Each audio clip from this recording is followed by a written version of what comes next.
Imulat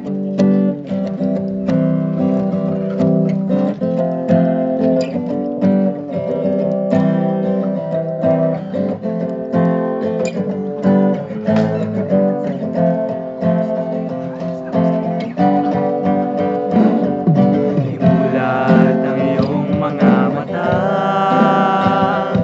upang ang sitwasyo'y iyong makita. Halika na, kami ay samahan.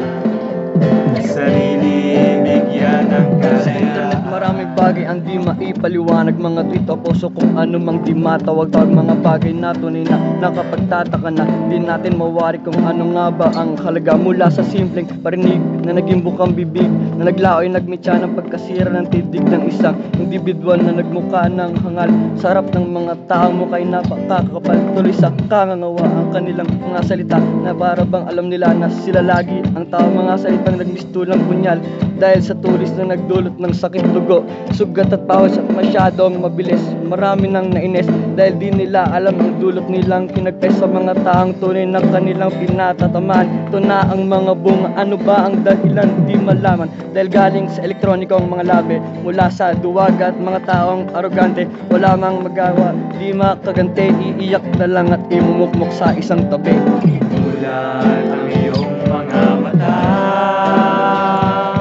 upang sitwasyo'y iyong makita. Halika na, kami ay samahan.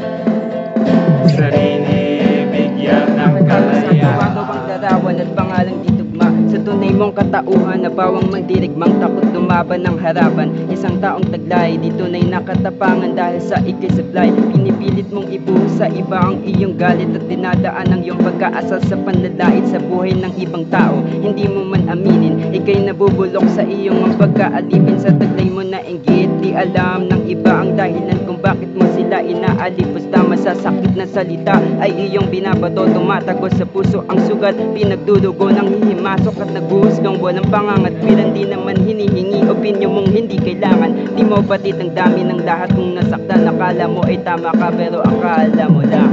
Imulat ang iyong mga mata